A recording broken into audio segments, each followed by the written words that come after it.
Cool. Okay. Hi. Welcome to Grim Year Wednesdays, a quiet year Rumblepak and Grimalkin Records collaboration raising money for Virginia Anti-Violence Project, which addresses and combats violence in the LGBTQ community here in Richmond. Oh, I guess across Virginia too, statewide. But they're really great, and so I put in the chat room the link to their website if you're interested in donating or just checking out the work they do. But my name's Judy, and today we're here with Mitchie from Gift from God and from Listless, and Devin from Maneka, amongst many other bands. I guess both of you have been in many bands. But yeah, so we're gonna do a Mitchie section and a Devin section. There's gonna be music and talking. It's gonna be a great time. So thanks for being here. Hi, Mitchie. How are you? I'm doing pretty good. How are you doing, Judy? I'm okay. I finally have my sleeping schedule like back to normal. And so I woke up today at 11, and like that for me is like really good. Like before noon, like I'm like this is crazy. Yeah. So I feel like I've done like 3 days worth of things today just Yeah, from being awake. I feel that. My sleeping schedule is kind of out of whack as well. Yeah. I mean, it's like it's not like new news or anything like that, but it's like every day. But yeah, Yeah. what have you been up to today? Not a lot today. I've been trying to just rest today. Ran a couple like just household errands. But otherwise, just been hanging out, kind of listening to music, taking it easy. It's really hot in my house. Um, I've been trying to be near a fan. But yeah, I've had a very, very chilled out day so far. Hmm. Yeah. What's the kind of stuff that you do that like what is private Mitchie like? Hmm. Wow, I'm kind of boring. I mean, I like to lay around. I like to listen to records and play with my keyboard and shit like that. I like to watch TV too. I like to smoke. Um, but yeah, I like to hang around at home. I like to draw and um, mess around with stuff like that. Um, I do like some printing stuff for fun sometimes when I have free time at home too. So Cool. Wait, what kind do of you mean like by printing? I do a lot of screen printing at home. And sometimes I do little like lino cut printing, like where yeah, you cut like linoleum blocks and make like stamps and stuff like that. Oh, But that's I so mostly do cool. screen printing. Yeah, yeah. I like the stamp cutting a lot too. It's really fun to like zone out and like kind of just like cut away at something a little bit. I don't know. Yeah, and it's like I've only seen friends do it, but I think it's interesting because it's like you're doing like the negative of it, right? Like you're like cutting Yeah, out what's not theoretically, I mean, I guess you could do it both ways, kind of. But yeah, yeah, you're like kind of cutting the negative space away. nice. Do you think that's been like mostly what your day to day has been like, as opposed to I'm trying to think because I introduced you as a member of like Gift from God and from Listless, but then you also are part of groups like Great Dismal and like Richmond Reproductive Freedom Project, um, amongst other things. Yeah. Yeah. Yeah, I feel like given like that we're still in a pandemic and have been in a pandemic for a while, like a lot of those activities have kind of well, they just look a lot different than normal, obviously. Mm-hmm. So like Great Dismal is primarily like doing like DIY shows and booking stuff and also like fundraising work. So we did get to work with Richmond Reproductive Freedom Project during their fundraising season that ended, I guess, last month now. Um, but that was kind of interesting just because obviously like the normal way in which we fundraise, which is doing benefit shows and things like that, was kind of totally cut out of the mix. So we had an interesting time doing that, but really focused in on just like personally asking lots of folks that we knew and are like kind of affiliated with from over the years, just like people who have played the house or played like spaces around town for shows we booked and stuff, just like individually started hitting up each member, just being like, hey, like this is what we're about, and like remember that time we booked you a show? So Yeah. and that yielded a pretty good result, and I was really pleased with how it went overall. And I really like doing fundraising stuff with RRFP. I feel like getting to participate in the fundathon that they do has given me a lot of like empowerment as far as like kind of believing in what might be possible as far as like stuff that I could do, and help and things like that. And all the folks involved are really sweet and like really encouraging and have like taught me a lot of things. Yeah, could you give a blurb about what Richmond Reproductive Freedom Project does? Yeah, Richmond Reproductive Freedom Project is like a grassroots organization that's essentially like an abortion fund, but it's also they provide a variety of reproductive health services in Richmond and Virginia, um, and they're really cool because they're like I guess values oriented, and like some of the ways that they kind of live into those values are like they provide like queer friendly, queer accessible healthcare, and they're also, you know, like stand up for racial justice and things like that as well, and are just like very community oriented and 100% community funded. So yeah, that's a little bit about them. They're super awesome, and I feel like they plug in in a lot of ways, a lot of places. Yeah, for sure.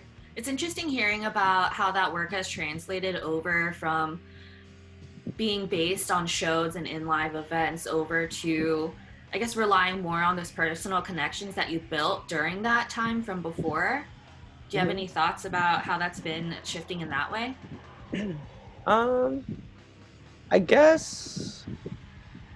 Well, I guess like I think like to a certain extent, like one of the kind of like key principles I think of like DIY or punk rock or like whatever is like mutual aid and like being able to support one another and working to support one another. So I think like being involved in fundraising efforts makes a ton of sense and feels like exactly where I want to be in DIY and the kinds of things that I would want to be involved with. Um, yeah, so yeah, I think it's a should be an ingrained part of what we're doing and like what we're all participating in. And I think it comes so naturally and like so easy, and it makes so much sense. Because I think like to a certain extent with DIY, it's like we're definitely trying to like make spaces to showcase art and for people to express themselves amongst other things. But I think like we're building communities, and I think if we're not like I think we want to be building intentional communities and communities that are rooted in values like looking out for one another and supporting each other. So, um, so yeah. Yeah, that's really neat because I'm glad that you mentioned being very centered on your values. Because I don't think that's something that necessarily everybody does, like outright laying out, what you believe, what your ideals are, and the kinds of things that you're gonna show through your actions. Just like naming those things is really important. So I'm glad that you brought that up. I just thought that was neat because I was actually gonna ask, like, do you think that your goals have changed, but it sounds like having those values in the foundation, it's like how those things happen is different, but then at the end of the day, you've been chugging along doing this kind of work for a while. Yeah, I mean, I'd like to think so. And I mean, like, it might look different. Like, I'm sending less emails about shows, but just sending more emails about fundathon instead. And like, and it feels super like normal to bring those things up with those same folks that I would be sending those booking emails to or getting them from and things like that. So um, yeah, it kind of feels second nature, and it sort of feels like that's exactly what I would do. I guess like it's like, oh, the shows are canceled. I guess I'm just gonna start hitting up all the people that were gonna play the shows, and then all the people that just have played any of these shows. And people showed up. Yeah, that's awesome. It's really wonderful to see and hear about when your community shows up for you in Yeah, such a tangible way too, because you have that direct conversation with people, and I think during those conversations people can get pretty vulnerable, especially because money is it's a sensitive subject, I would say. yeah, and it's hard to talk about. And I think like just like backtracking just a tiny bit, like the first time I ever got involved with fundraising with RRFP, they like kind of provided like a workshop, and it was essentially about talking about money and talking about money with other people and breaking down sort of weird barriers around money that's sort of ingrained in, I guess, in society, like stuff like, how people will tell you not to talk about how much you get paid with other people you fucking work with, or like shit like that. Like just like all sorts of things around that. Or like, and we also did like a random thing where like, when was the first time like you like, not like I guess we're conscious of money or like considered money, um like, yeah, just some of the first times you ever considered money, and just did stuff like that, and just kind of teased around conversation and stuff, and tried to break down some of the like obstacles that are likely to come up when you just randomly hit up a friend or hit someone up you might not even know very well and are like kind of asking for money, even if it's for something. And I found that really helpful. Like just like, even if like aside from all the lessons that they brought up in there, it was also just good practice, like just talking in general. So yeah. Yeah, for sure.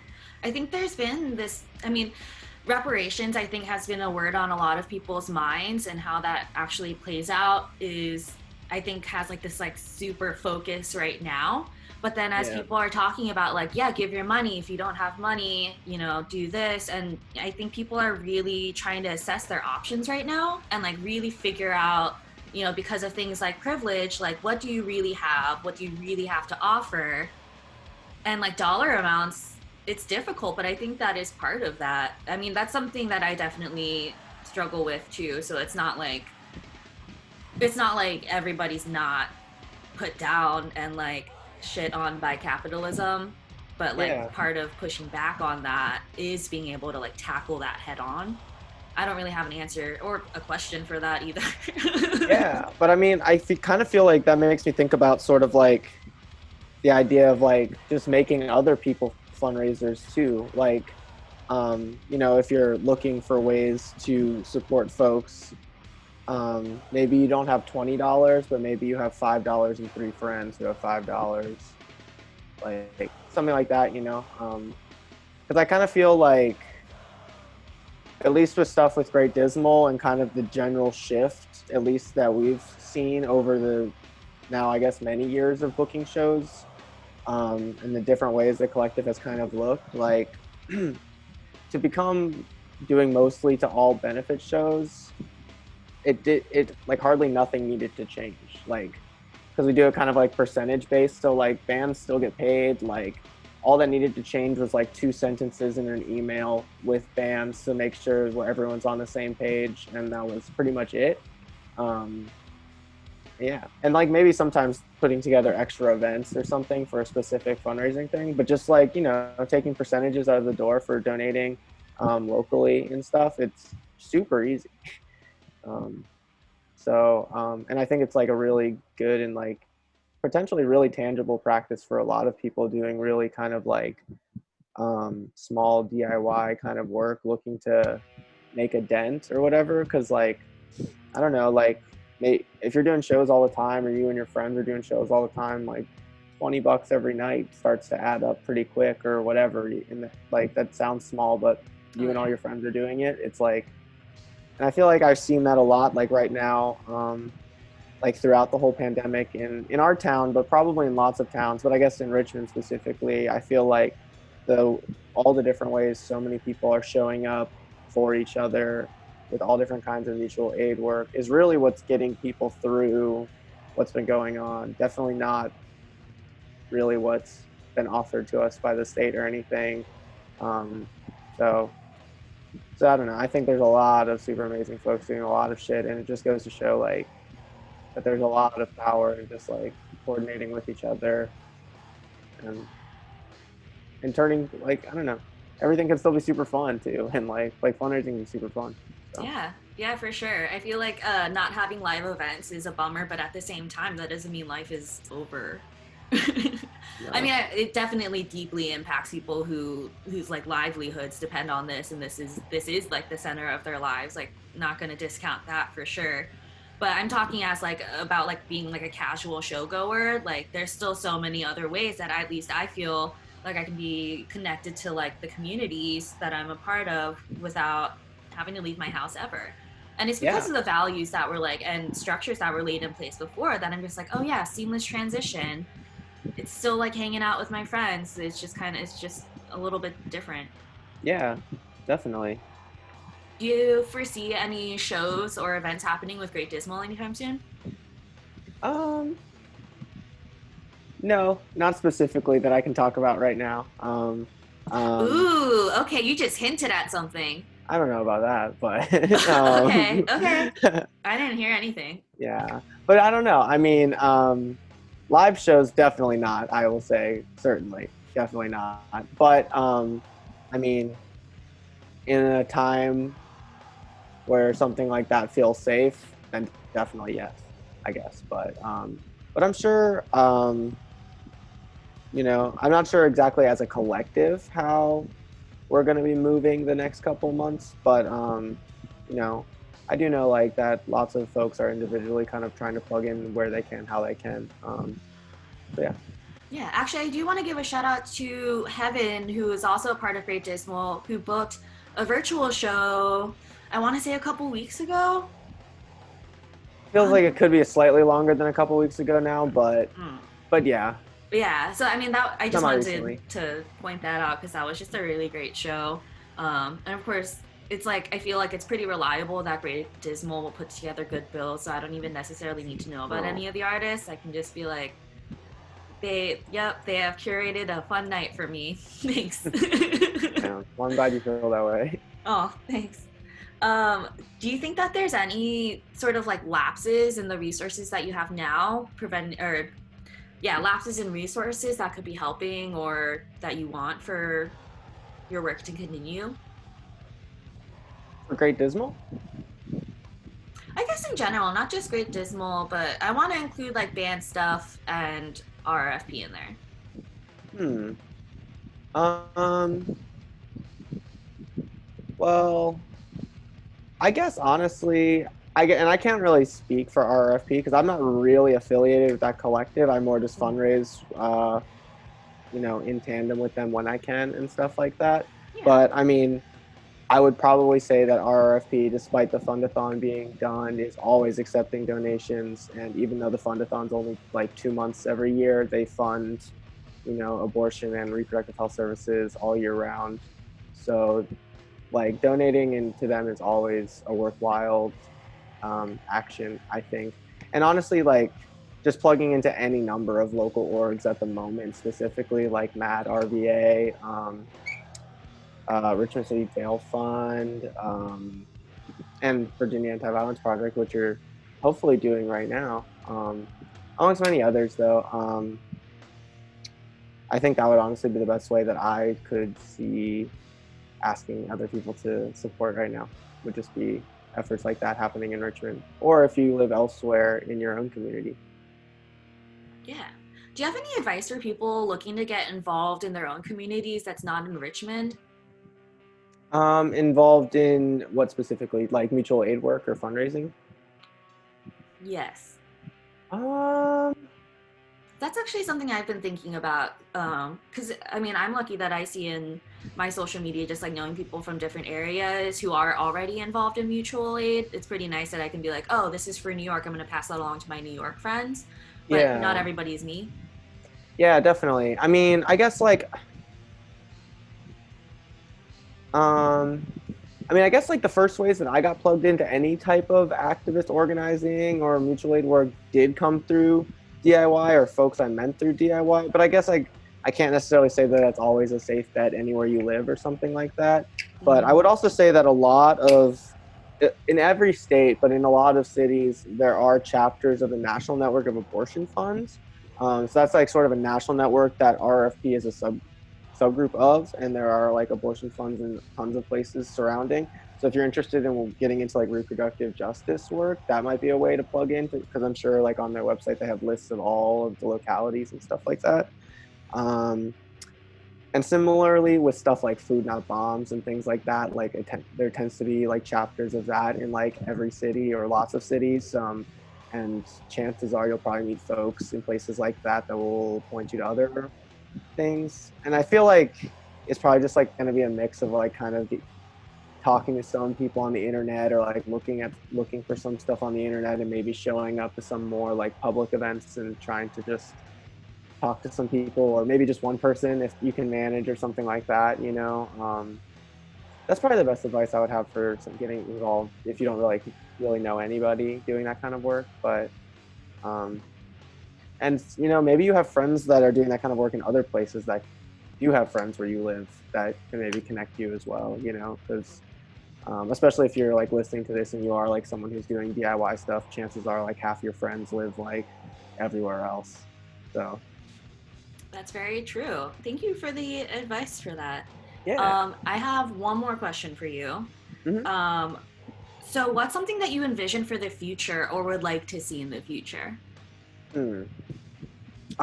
Just And this can broadly be the as future. general. It doesn't have to be rooted in reality. It can be Just open. like the future in general.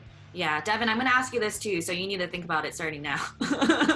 Wow, that's a huge question. Yeah, the future is huge. Yeah, the future is huge. Well, I mean, I think a lot of what I hope for the future centers around a lot of what we were already talking about, which was that I would like to see just like even more coordination in communities with like working with one another to support each other and like building really strong networks of like people based and like yeah people based organizing and yeah and like compassionate organizing and like care organizing and like kind of movement making that centers around sort of the vast nuances of all the different types of like effort and organizing that's necessary for like all of us to be able to sustain and to keep moving forward and to hopefully um, start breaking down some of these like obvious like huge structural problems that we're facing.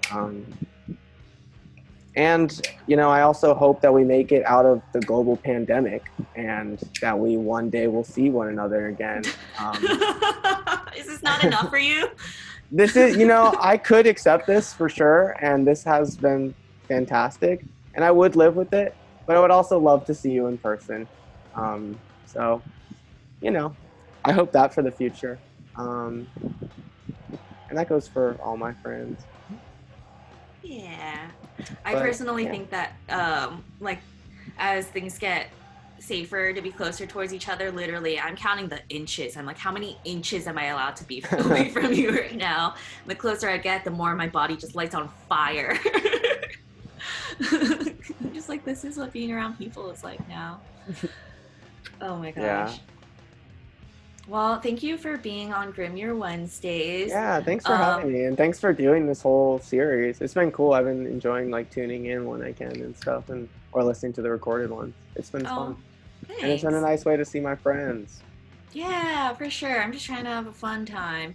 I'll make sure to add the different organizations that you mentioned because you actually listed off a bunch of really great ones in Virginia. But I'm glad that you mentioned like the national networks for these things too. So I'll make sure to get the links for those and make sure that that's accompanying the video that'll be posted soon. Cool. Yeah, thank Right you, on. Mitchie. Thank you. Cool. So, just as a brief transition, casual, my name's Judy, and this is Grim Your Wednesdays. We're raising money for Virginia Anti-Violence Project, who tackles violence in the LGBTQ community here in Richmond and also just the entire state of Virginia. So, they do a lot of great work. They're still doing a lot of great work. This is my rat. I'm sorry. She's very finicky. I'm trying to like put her away. Um, but yeah, okay, cool. So that was Mitchie from Gift from God and Listless. And now we're about to have Devin from Maneka, as well as a slew of other bands in the indie rock persuasion. Cool. Thanks, Judy, for having me. Um, it's really hard to get used to doing these shows, but I've known Judy for a little bit now, so I really wanted to be a part of this. Um, so, like they said, I am Devin from Monica. Woo!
shitty documentary that everyone watched.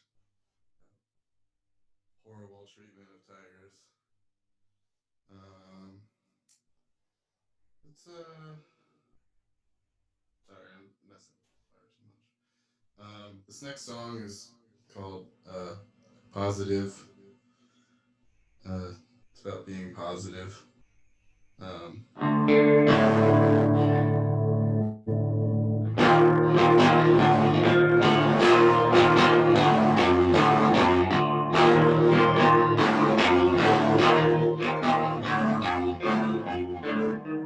Stop thinking nothing you will shine bright like gold when you are welcome. Stop tripping you worth of the reef, of the cosmos. Stop thinking about trash. You right back. Stop thinking about trash. You right back.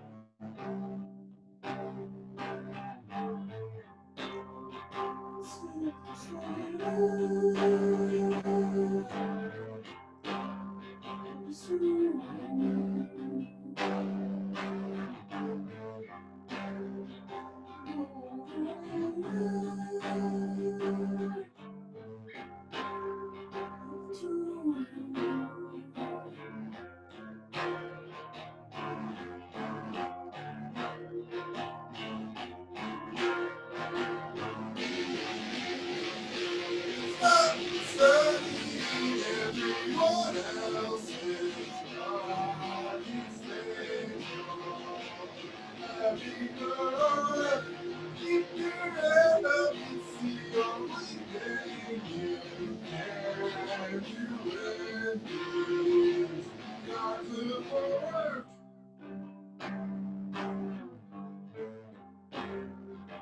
To the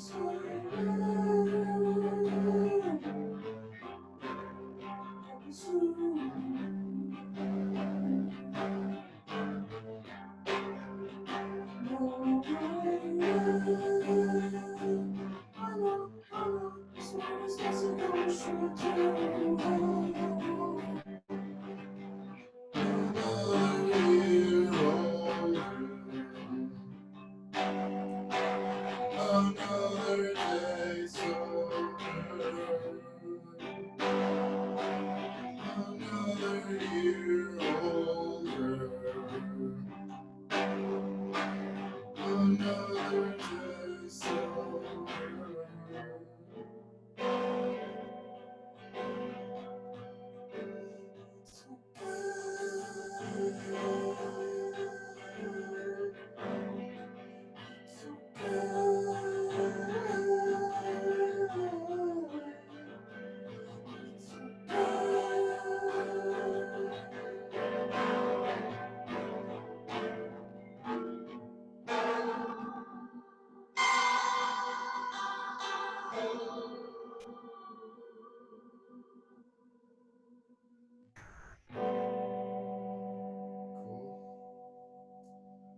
Cool.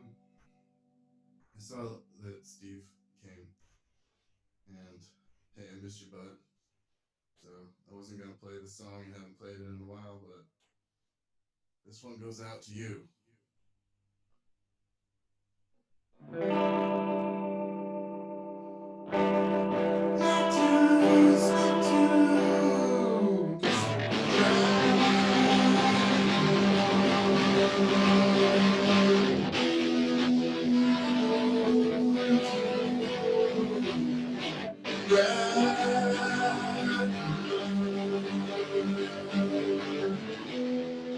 Open for now.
Thank God, thank God, thank God. And so long since I played that song. It's kind of fun. I'll have to teach my new bandmates how to play that one. Um, you're gonna get really tired of a song, and you hope it dies. Yeah.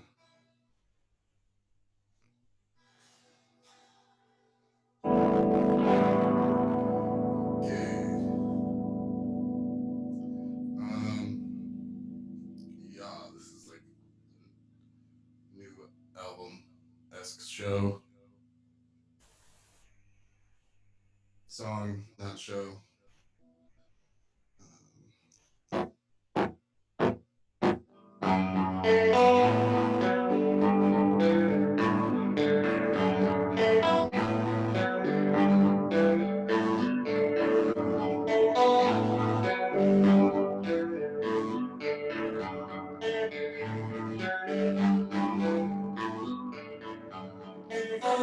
Unaware at the same time, always on the side ahead.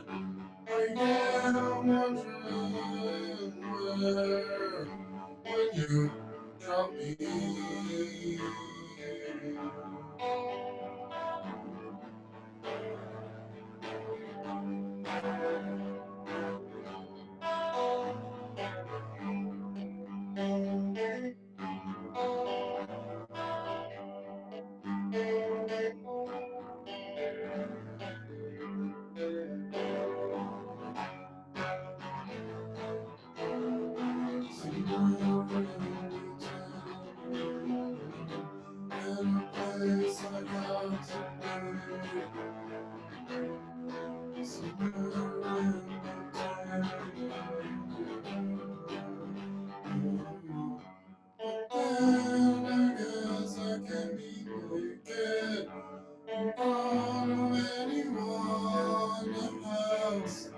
I am wondering where when you drop me.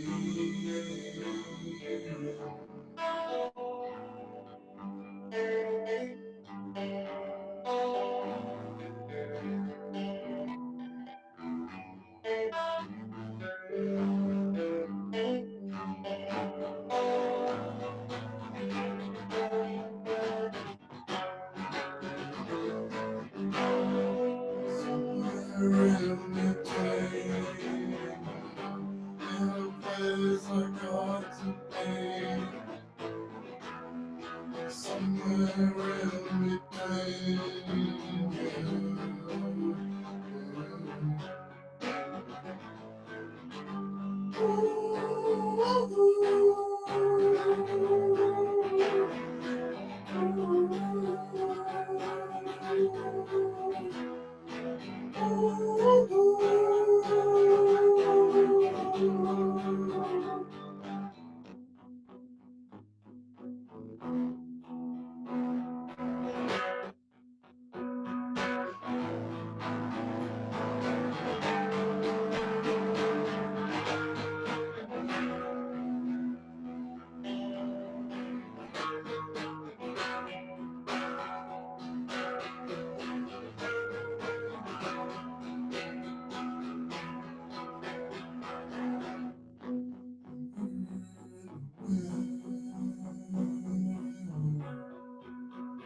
This place I am is all I am.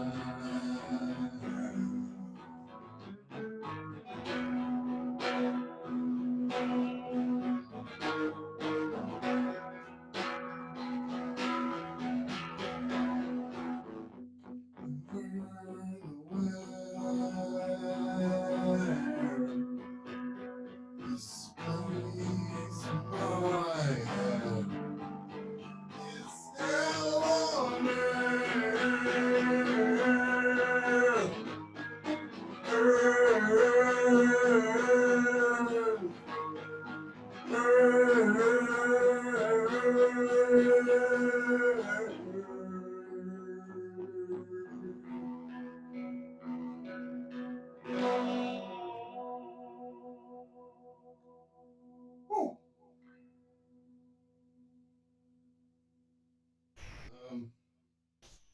I don't know. I just play like one more. This probably. Thumbs up. Yes. Okay. This one's called Molly. Um, it's a closer.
pay for in this white world? What you pay for in this white world? My mother was an orphan, well, she used that and grabbed the gavel 'cause she said so.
Hello. So, sorry, I had to turn on the AC back on because it gets really hot. No, it's fine. For a second, I thought you were just gonna walk out. No. It's just like I live on a fourth floor walk up, and it just gets hot really fast here in Brooklyn. So, Yeah. Isn't it like the city buildings or something? Isn't it like city buildings make it stay hotter or something like that? Well, there's no central air ever. Oh. I don't know how that kind of stuff I mean, works. that's most of it. Oh, okay. Yeah, it's all in window kind of things, and it's just the heat rises. It's kind of weird, like when you're walking up the stairs, for instance, because there is no elevator in my building, and like the third floor is like it's all right, and then the second you cross this like threshold of like the fourth floor where I live, Yeah. it just turns into like like Steve said, like a pizza oven. I really don't know what it is. I'm no scientist, but yeah, I don't know if you can tell, but I'm just like sweating bullets right now. Oh no, that's fine. I mean, Yeah, it's fine. I think it's summertime, so yeah. I'm feeling really bold and having my AC up. So yeah, I mean, I'm lucky that I have centralized air, but at the same time, I feel like it's like there's like the numbers to hit. Like it's like the most you can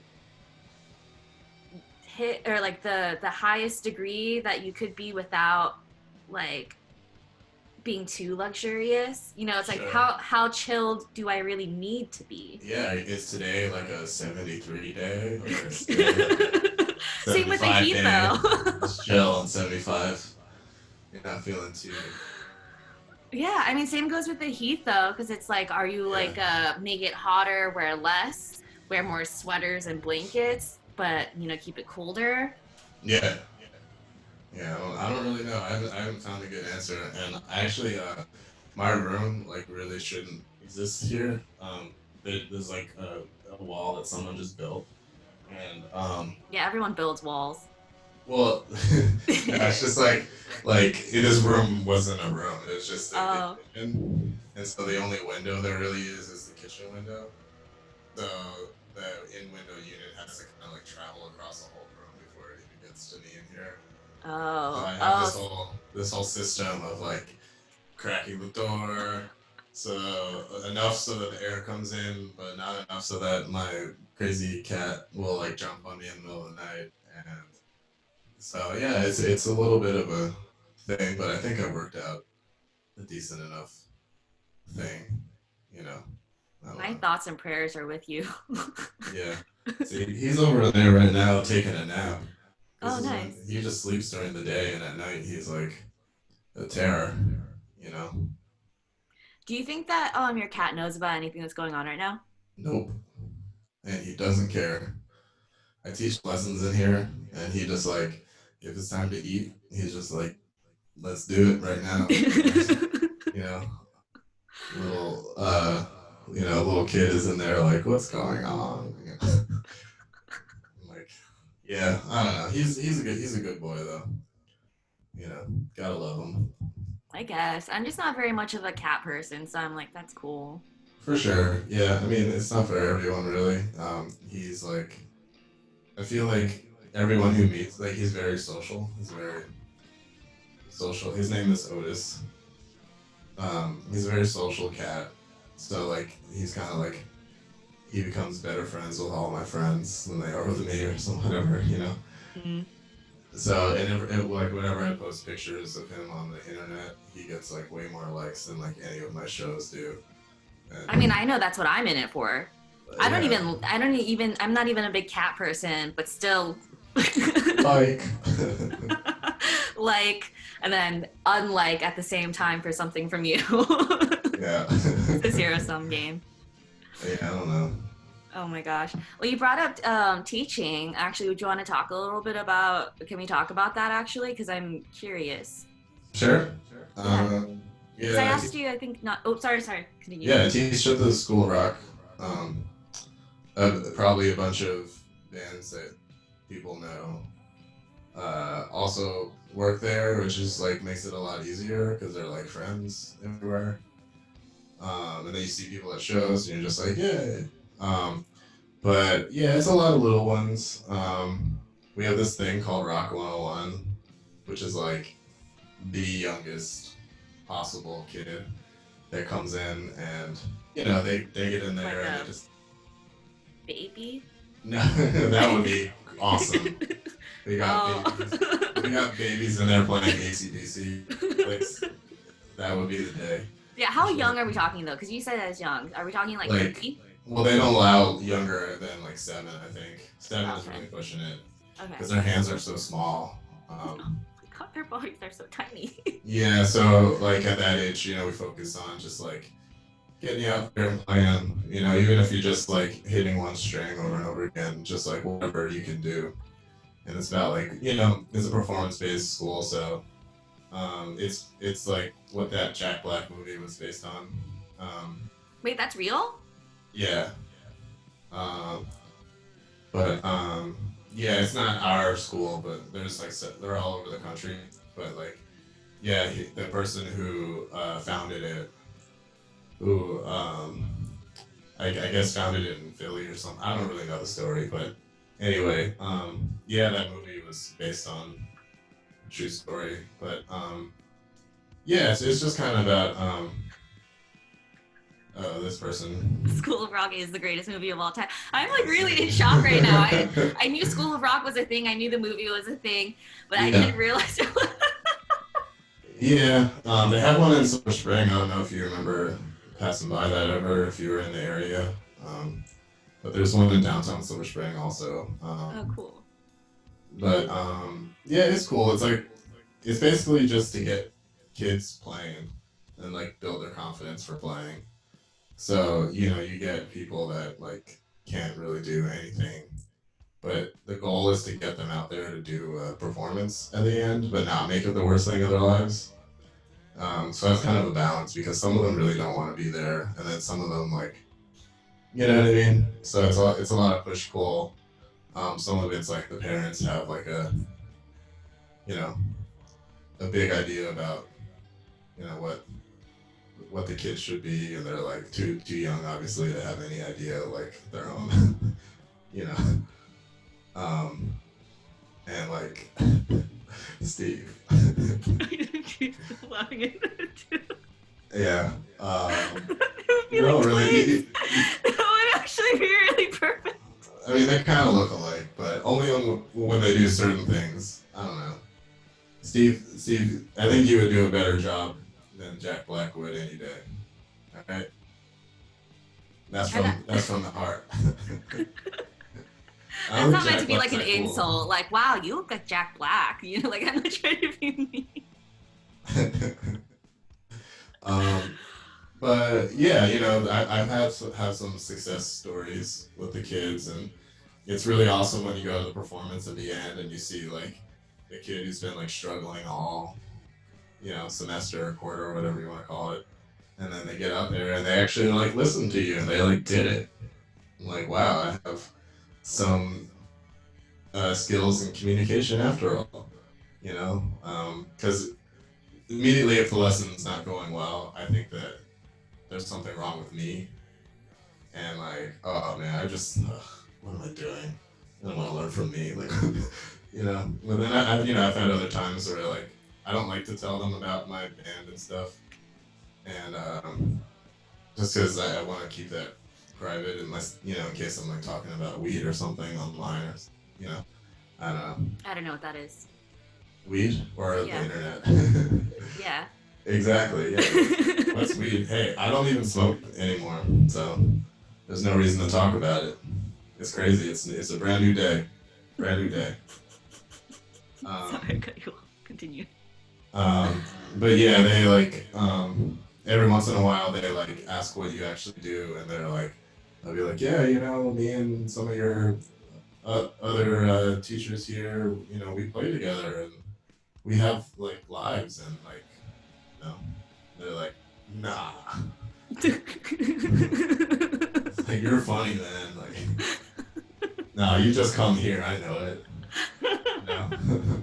What do you think the perception is of like from your kids versus like what their perception of like what like a rock star looks like?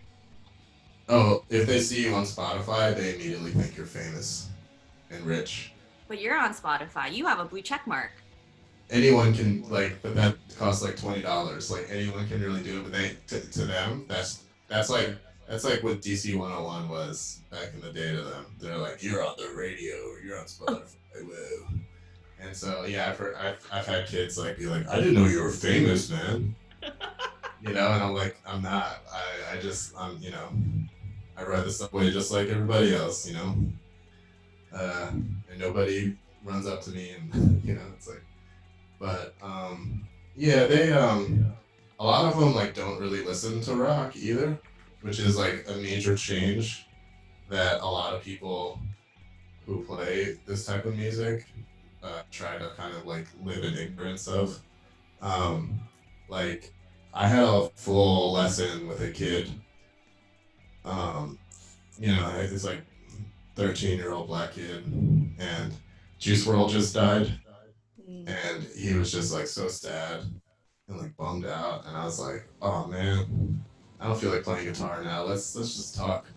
So we just talked about Juice WRLD for a little while, because I you know, I've been like checking his music out, and you know, I was just like, wow, this is like what this kid is like really into. Like, you know, when I was buying Smashing Pumpkins CDs, this kid was buying Juice WRLD and Post Malone, and like, I don't know, all the kids are different, of course, but like, you know, I mean, they're just like kind of into some different stuff, and like, that's cool. Like, I kind of wish that like, not that the two could be like equated because they're different, but like that they could kind of connect the dots between like putting their creative powers to use in another genre and not have it be this like separate thing.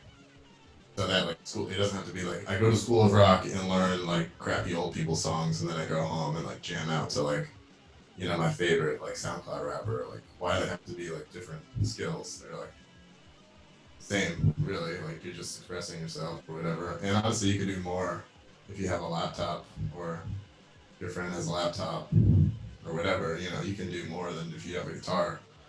So I guess I shouldn't be saying that to too many people. Take lessons, take the guitar, play guitar. I mean, I think there's like value in both like learning. I mean, they're both instruments to me. Yeah. Yeah, so they both have different capabilities. I mean, and I think something that was a barrier to me personally, like learning different instruments, is the gear part. Yeah. Like having to buy each separate piece, learn about how each separate thing works. I mean, learning new technology, Yeah. and like learning the vocabulary for that. I mean, it's different for doing that as opposed to buying a laptop and then using one program, and then you learn that one program and then you have so many capabilities And instruments and like and things you instruments. can Yeah. try. Yeah.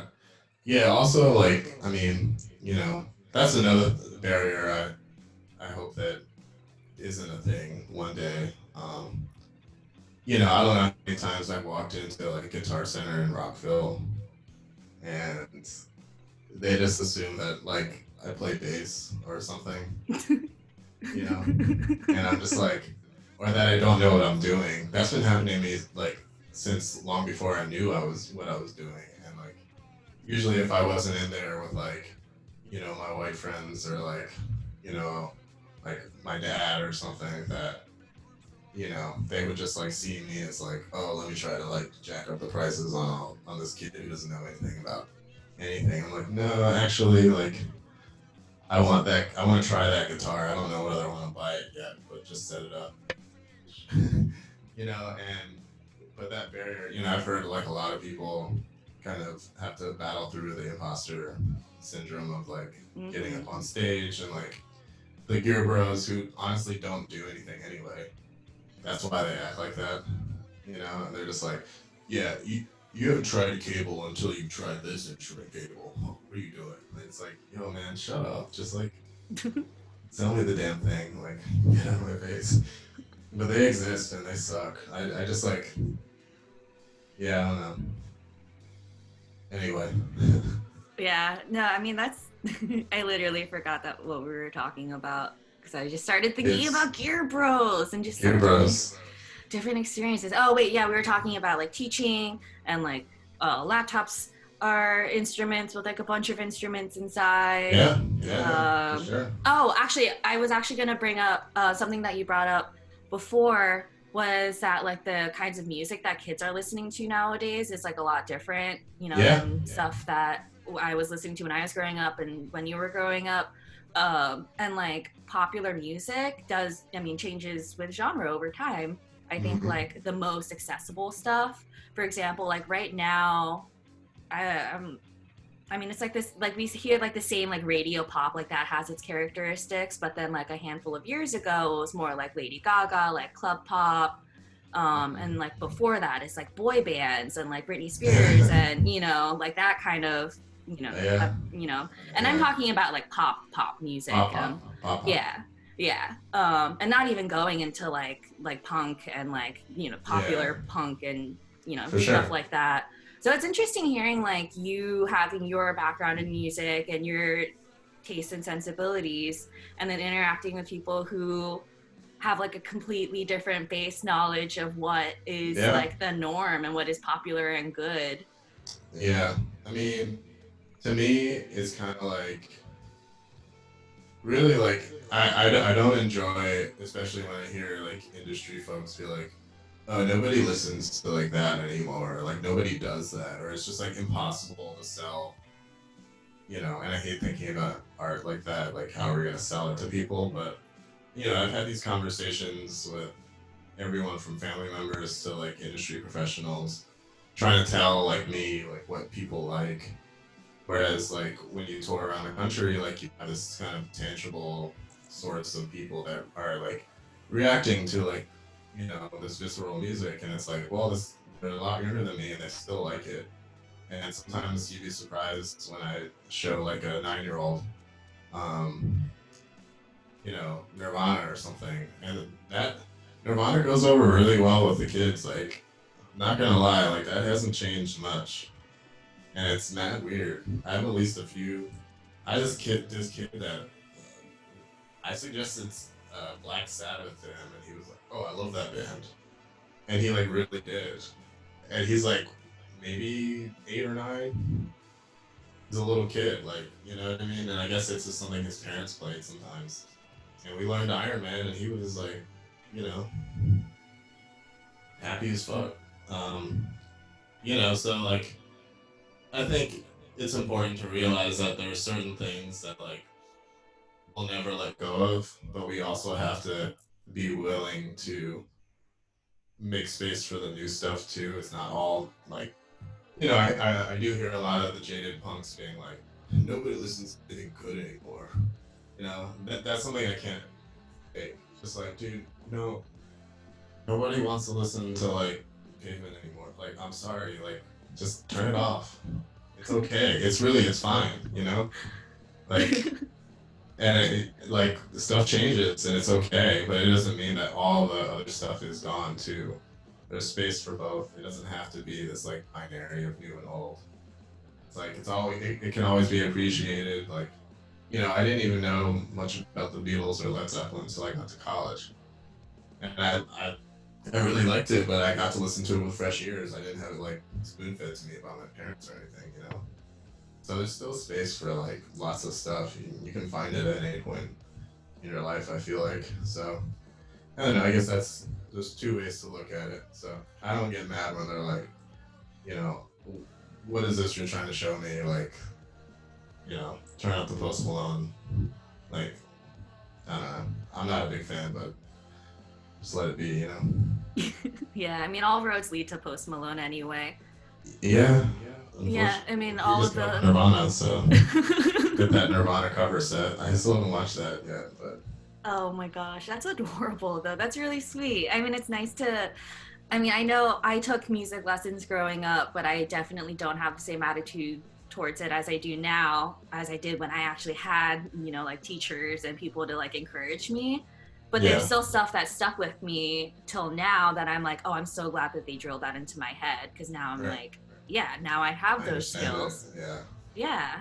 I mean, and like, where would I be without those people to literally well, I was gonna say to hold my hand, but I was gonna say to slap my hand because, like, when you're playing piano and your Yeah, it's hands, like, no, yeah, they no, slap your don't do that. hands.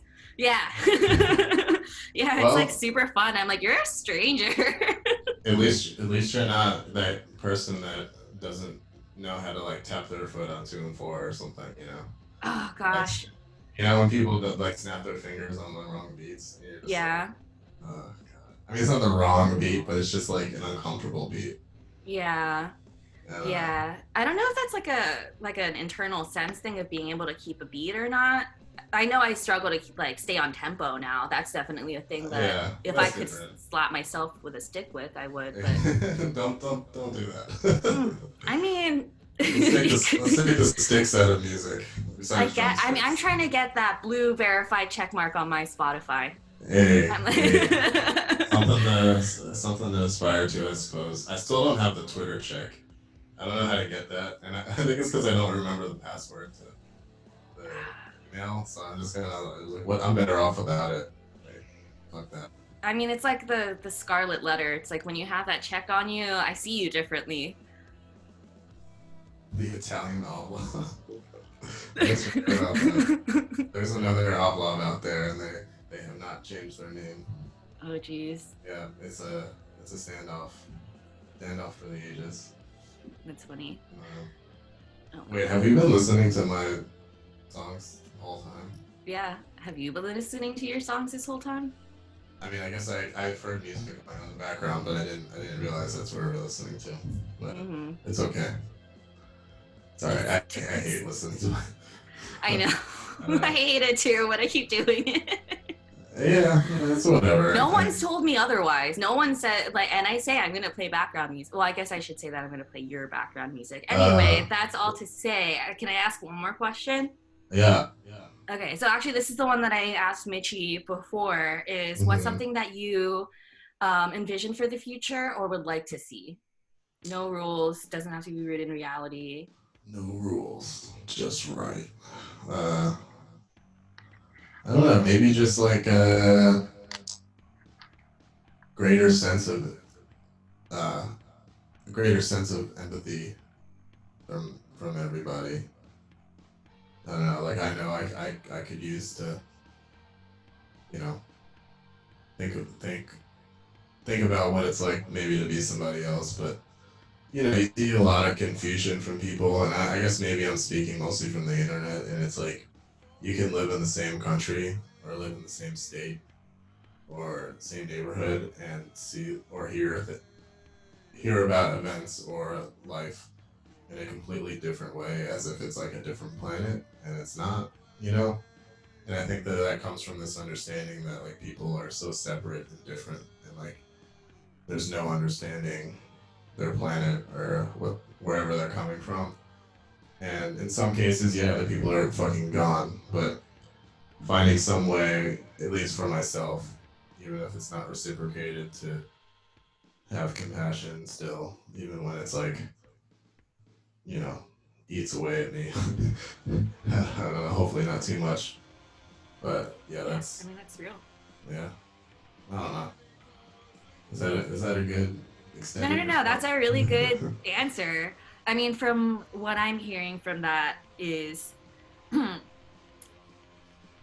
that one, it's hard to have hope for the future. Yeah. Yeah. Yeah. But also having, I don't know, it's like it's a skill to be able to have hope. I Yeah, think. and to still like believe in people Yeah. that are seem so deranged or misguided. You know what I mean? Yeah. Yeah. I mean, there's Uh, like every reason in the book not to trust people or want to engage or, have yeah. any sort of kindness with other people. Yeah, Mhm. it's not easy. I don't really have an answer for like where does that all come from. I Yeah. mean, I don't have one answer, I guess, because there's so much out there about, about Yeah. how to be inspired and, having Yeah. faith and all that kind of good Or stuff. have patience, any patience with Patience. stuff. You know, that's it's trying, very trying. Yeah. But Yeah. IDK. But yeah. I don't Yeah. know. Thanks for having me. This was really fun. I Yeah. actually No, thanks haven't for being played on in here. a little bit, so it was kind of nice to actually just let go a little bit and just play. So Yeah. I'm glad you could play and then I'm glad you played, ran out, but I'm especially glad that you came back. yeah, yeah. What would this have been like if I had just left? It was so funny though. Yeah. I like text you or like message you or something and just no response. Who is this motherfucker? I'm not doing it. Not doing it. You missed it anyway, you bum. Yeah, you messed up. Anyway, Yeah. but yeah, just to close out.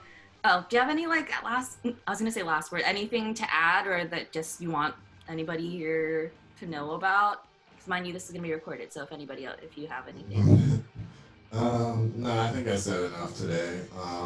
You know, um, please donate if you haven't already. Or you know, do what you can. Other than that, thanks for having me. Yeah, thanks for being here. I'm just going to close out by saying that my name is Judy. This is Grim Year Wednesdays, hosted by Quiet Year Records, Grimalkin Records, and Rumblepak. Woo! Everybody who is a guest on the show gets paid, by the way. But Virginia Anti-Violence Project, Richmond Reproductive Freedom Project, National Abortion Funds. Those are three places that I named in the chat room. If you're so able to donate, educate yourself, get involved, to whatever capacity. But like Devin said, having compassion from ourselves and with each other, it's not easy. But I'm glad that we're here right now with each other. So thank you so much.